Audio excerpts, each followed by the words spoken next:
출애굽기 3장 11에서 22절 말씀입니다. 이제 내가 너를 바로에게 보내어 너에게 내 백성 이스라엘 자손을 애굽에서 인도하여 내게 하리라. 모세가 하나님께 아뢰되 내가 누구이기에 바로에게 가며 이스라엘 자손을 애굽에서 인도하여 내리이까? 하나님이 이르시되 내가 반드시 너와 함께 있으리라. 내가 그 백성을 애굽에서 인도하여 낸 후에 너희가 이 산에서 하나님을 섬기리니 이것이 내가 너를 보낸 증거니라. 사랑하는 형제 여러분, 6월 24일 금요일 저녁 목상에 오신 것을 환영합니다. 미디안 광야에서 양치기로 살아가던 모세를 하나님께서 부르셔서 출애굽 계획을 알리시며 지도자의 사명을 주셨습니다. 그 계획을 브리핑하자면 모세를 부르신 목적은 출애굽을 위한 것이고 출애굽해서 가나안으로 데려갈 것인데요. 목적지가 가나안이죠. 출애굽은 이스라엘에게는 구원이면서 동시에 애굽에게는 심판이 될 것입니다. 그리고 구원과 심판을 마땅히 해야 하는 이유는 부르짖는 기도가 있기 때문에 이스라엘은 구원하셔야 하고 학대가 있기 때문에 애굽은 심판해야 하십니다. 중요한 포인트는 누가 그것을 이루냐 하는 것이죠. 주체가 누구인가요? 바로 하나님이십니다. 모세는 대리자인 거죠. 하나님이 분명히 10절에 내가 너를 바로에게 보내어 라고 하셨으니까 모세는 하나님의 사자가 되는 것이 분명합니다. 그런데 모세가 물었어요. 11절에서 내가 누구이기에 가냐고.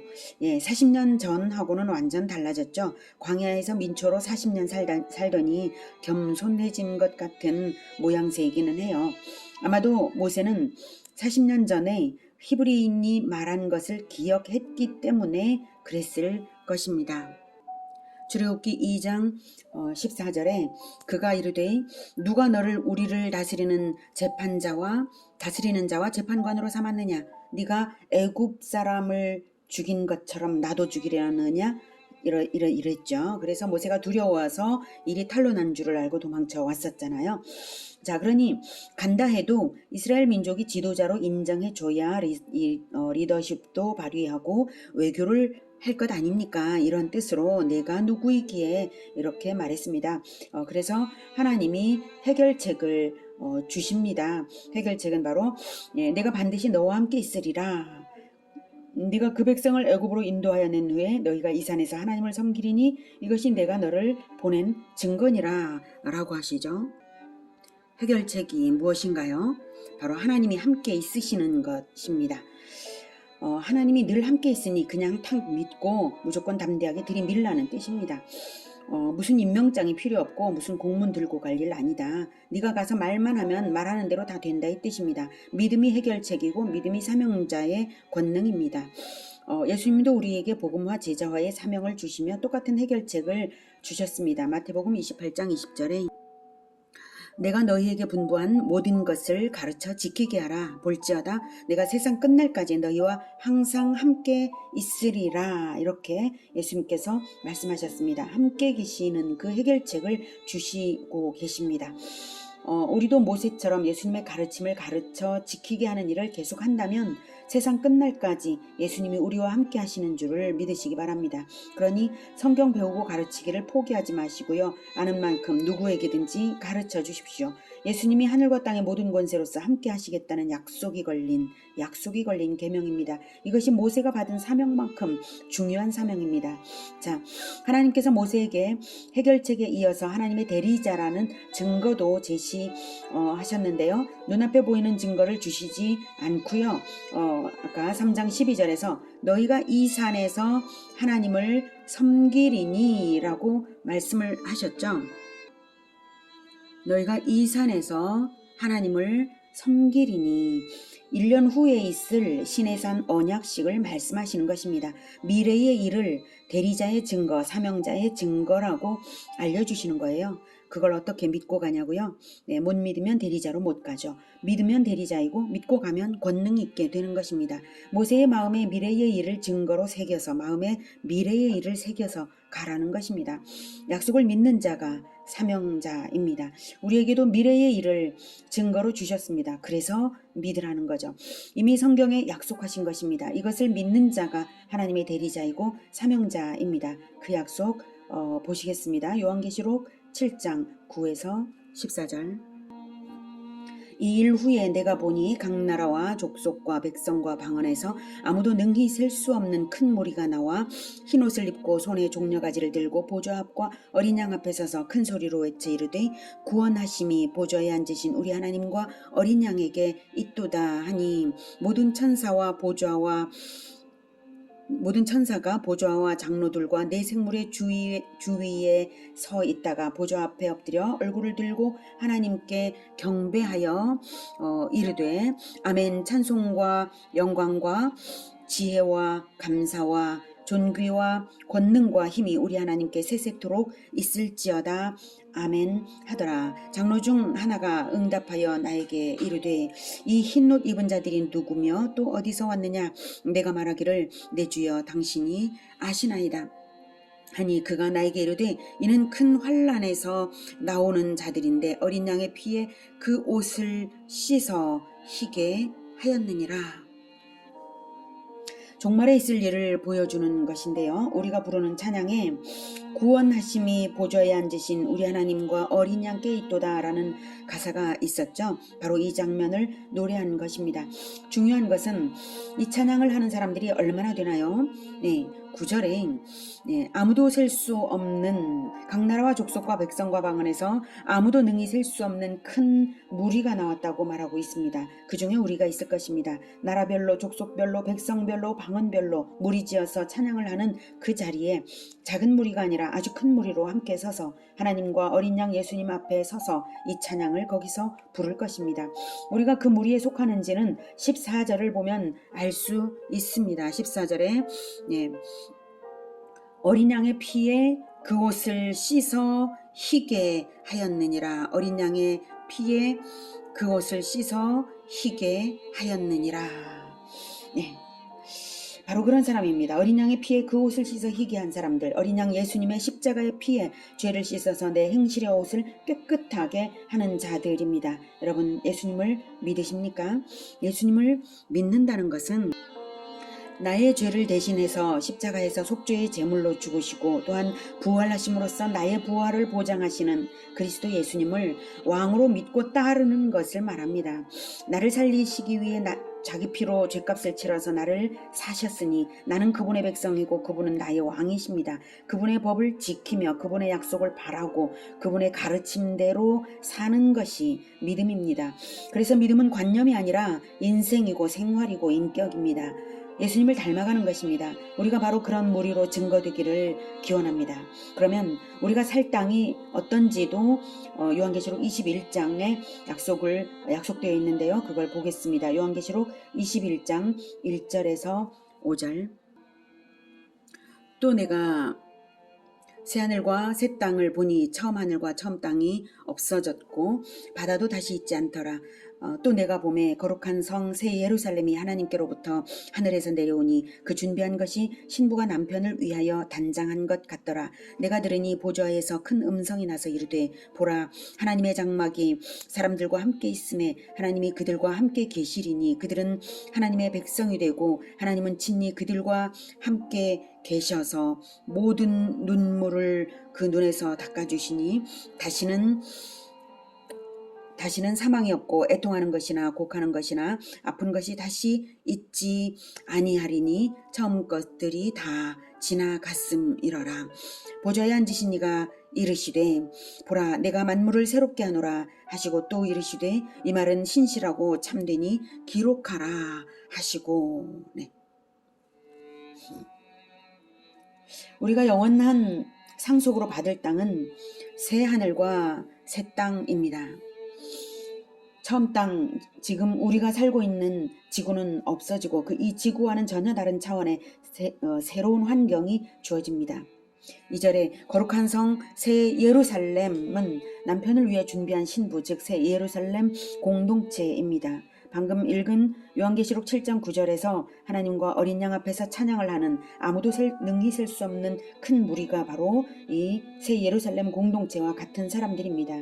이들이 하나님과 함께 영원히 행복을 누리며 사는 것입니다. 이것이 너무나 확실하게 이루어질 일이기에 5절에서 보라, 보좌에 앉으신 분이 말씀하시기를, 보라 내가 만물을 새롭게 하노라. 만물을 새롭게 하노라. 새하늘과 새 땅 주신다는 거죠. 만물을 새롭게 하노라 하시고 다시 말씀하시고 또 이 말은 신실하고 참되니 기록하라 라고 하십니다. 될지 안 될지 모르는 것을 기록해 두라고 하지 않으시죠. 너무나 확실하게 이루어질 일이라서 우리 영혼에 기록하라는 뜻입니다. 영혼에 주님의 비전을 새겨 넣어서 비전을 기록해 새겨 넣은 바로 그 사람이 하나님의 대리자이고 보내심 받은 자이고 권능 있게 일할 자인 줄 믿으시기 바랍니다. 우리의 영혼에 이 장면을 새겨 넣어야 하겠습니다. 아무도 능히 셀 수 없는 큰 무리 가운데 많은 사람을 데리고 함께 서 있는 우리 자신을 새겨 넣으시기를 기원합니다. 여러분, 믿음이 해결책이고 믿음이 권능입니다. 주신 비전을 믿는 것이 임명장입니다. 하나님의 눈은 광선 스캐너처럼 우리 영혼을 스캔하며 믿음대로 실현시키시는 분이십니다. 우리가 천국 건설자로서 행하는 모든 일은 하나님이 보내신 일이니 다 이루어지는 일입니다. 멀지 않았습니다. 최종 승리의 때는 반드시 옵니다. 그러니 우리가 믿음을 굳건하게 붙잡고 포기하지 말아야 하겠습니다. 최종 승리자는 천국 건설자들입니다. 우리가 바로 그 사람들입니다. 자, 모세는 하나님이 말씀하시는 비전을 믿었을까요?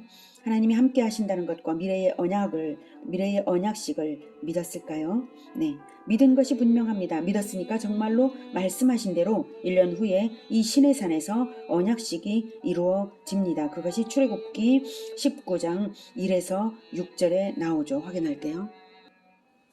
이스라엘 자손이 애굽 땅을 떠난 지 3개월이 되던 날 그들이 시내 광야에 이르니라. 그들이 르비딤을 떠나 시내 광야에 이르러 그 광야의 장막을 치되 이스라엘이 거기 산 앞에 장막을 치니라. 모세가 하나님 앞에 올라가니 여호와께서 산에서 그를 불러 말씀하시되 너는 이같이 야곱의 집에 말하고 이스라엘 자손들에게 말하라. 내가 애굽 사람에게 어떻게 행하였음과 내가 어떻게 독수리 날개로 너희를 업어 내게 인도하였음을 너희가 보았느니라. 세계가 다 내게 속하였나니 너희가 내 말을 잘 듣고 내 언약을 지키면 너희는 모든 민족 중에서 내 소유가 되겠고 너희가 내게 대하여 제사장 나라가 되며 거룩한 백성이 되리라. 너는 이 말을 이스라엘 자손에게 전할지니라. 이렇게 출애굽기 19장에서 하나님의 프로포즈를 받고 출애굽기 24장까지가 하나님과의 언약식을 기록한 내용입니다. 히브리서 11장 1, 2절에서는 믿음은 바라는 것들의 실상이요 보이지 않는 것들의 증거라고 말하고 있습니다. 선진들이 이로써 증거를 얻었느니라. 선진들이 이로써 즉 믿음으로써 증거를 얻었습니다. 영혼에 각인된 믿음의 내용이 언약과 동일한지 하늘에서 스캔하여서 인증되는 것이죠. 주의 약속을 믿는다면 믿음은 약속을 실현시키고 믿는 자가 하나님의 대리자인 것을 증거합니다. 천국에서 스캔하며 실현시킵니다. 그래서 믿음이 일합니다. 믿음이 가장 강합니다. 주의 약속하신 비전을 영혼에 새겨 넣으시고 믿음 지키시기를 축복합니다. 하지만 모세는 당장은 머뭇거렸어요. 그래서 하나님께 또 질문합니다. 13절.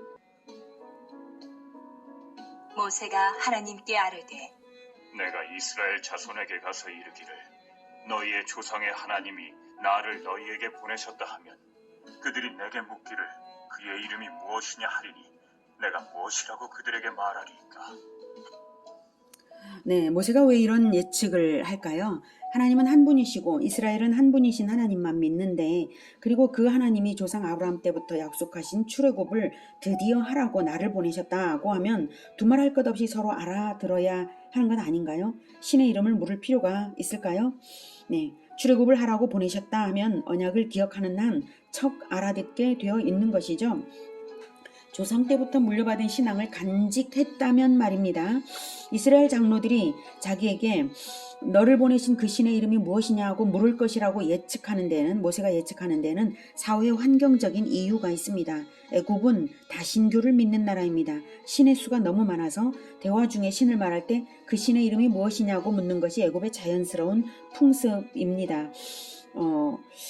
그렇다고는 할지라도 이스라엘은 그렇게 물을 필요가 없다 이거죠. 자, 그런데 이들은 애굽에 살고 있어요. 애굽에 살고 있는 이스라엘이라서 그렇게 동화되고 변질되었을 것을 모세가 짐작한 것입니다.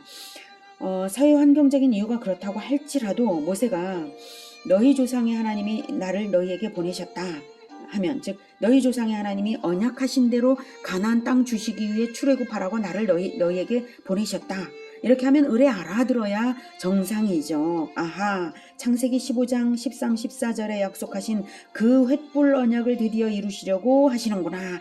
기다리고 기다리던 그때가 되었구나. 이렇게 알아들어야 되는 것이죠. 이스라엘이 조상적부터 물려받는 동안에 점차로 신앙이 변질되고 있었기에 그 신의 이름이 무엇이냐라고 물을 것이다 라고 생각을 한 것입니다. 신앙이 변질되고 있다는 것을 알아차릴 수 있는 대목이죠. 우리가 새하늘과 새 땅에 들어갈 준비를 합시다 이렇게 말하면 아하, 예수님의 언약이지, 맞다 하고 알아들어야 정상인 것이지, 새하늘과 새 땅? 그게 무슨 말이야? 난 모르는데. 너가 믿는 분이 우리가 믿는 그분 맞냐? 이런다면 언약을 잃어버린 것이고요. 믿음의 대상을 자기들이 모르는 것이죠. 예수님의 언약을 모르면 신앙이 변질되었는지 점검해야 합니다. 자, 그래서 하나님이 자기 이름을 알려주시면서 이스라엘 백성들의 잘못된 태도를 바로잡으라고도 알려주십니다. 14절. 하나님이 모세에게 이르시되 나는 스스로 있는 자이니라. 또 이르시되 너는 이스라엘 자손에게 이같이 이르기를 스스로 있는 자가 나를 너희에게 보내셨다 하라. 하나님이 또 모세에게 이르시되 너는 이스라엘 자손에게 이같이 이르기를 너희 조상의 하나님 여호와 곧 아브라함의 하나님, 이삭의 하나님, 야곱의 하나님께서 나를 너희에게 보내셨다 하라.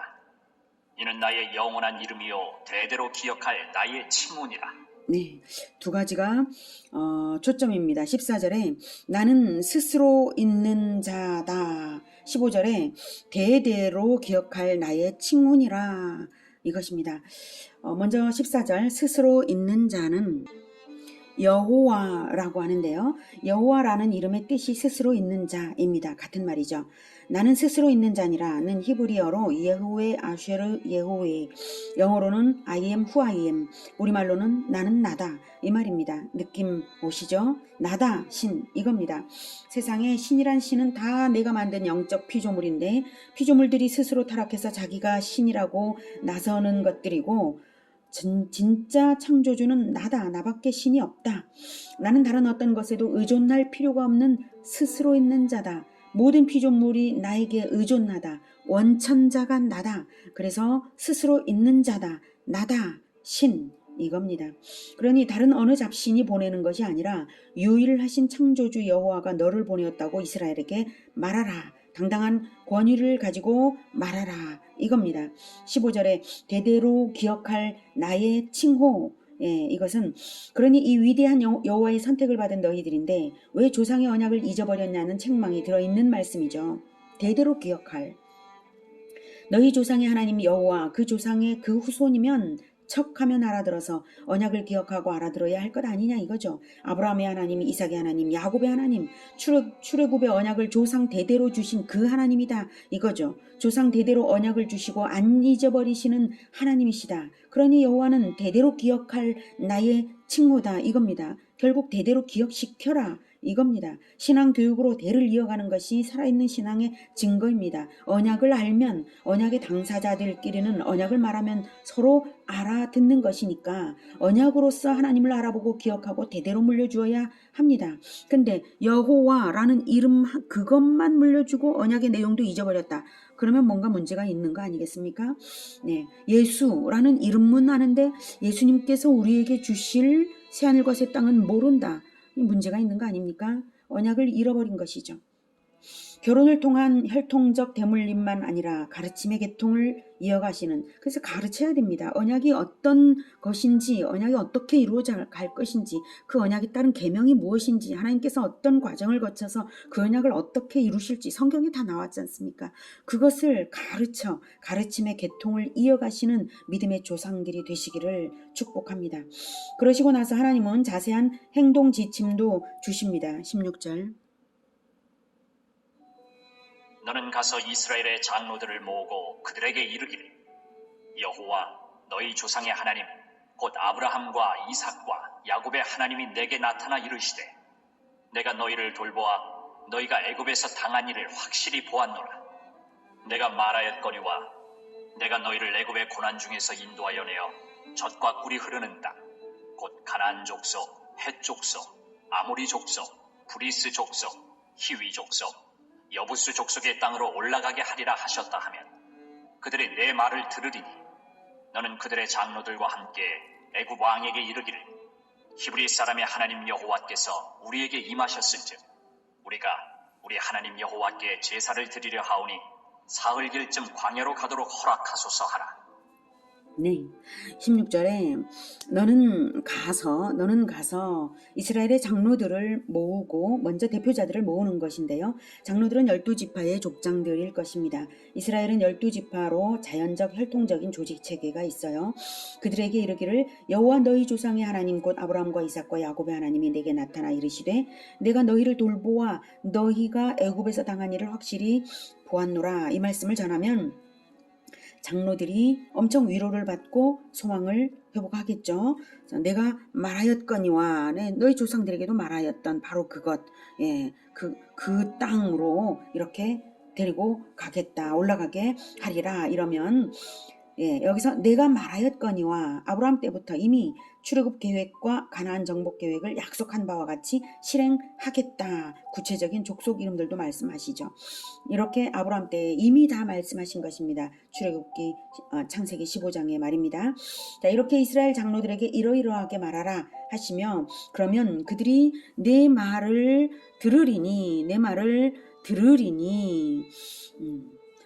너는 그들의 장로들과 함께 애굽 왕에게 가서 이러이러하게 말하라 하시며 구체적인 전략을 주셨습니다. 자, 19절.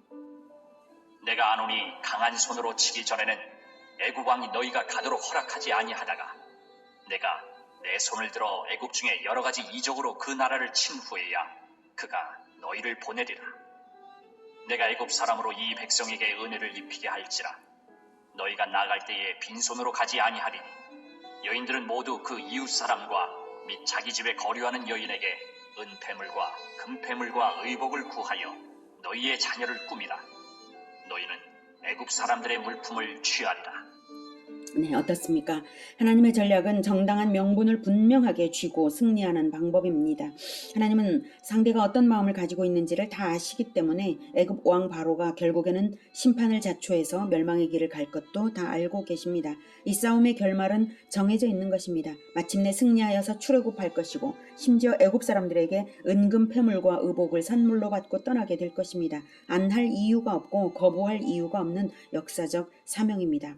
우리에게도 주께서 주신 역사적 사명이 있습니다. 진리의 깃발을 들고 예수님을 따라 언약의 성취를 바라보고 나아가는 것입니다. 그래서 언약과 진리의 제자화를 놓지 않는 것이 우리의 일관된 역사적 사명입니다. 십자가의 대속으로서 받은 구원의 진리, 새하늘과 새 땅을 받을 언약, 이것을 놓치지 말고 언약과 구원 진리를 대대로 기억시키는 제자 무리가 되시기를 기원합니다. 기도하겠습니다.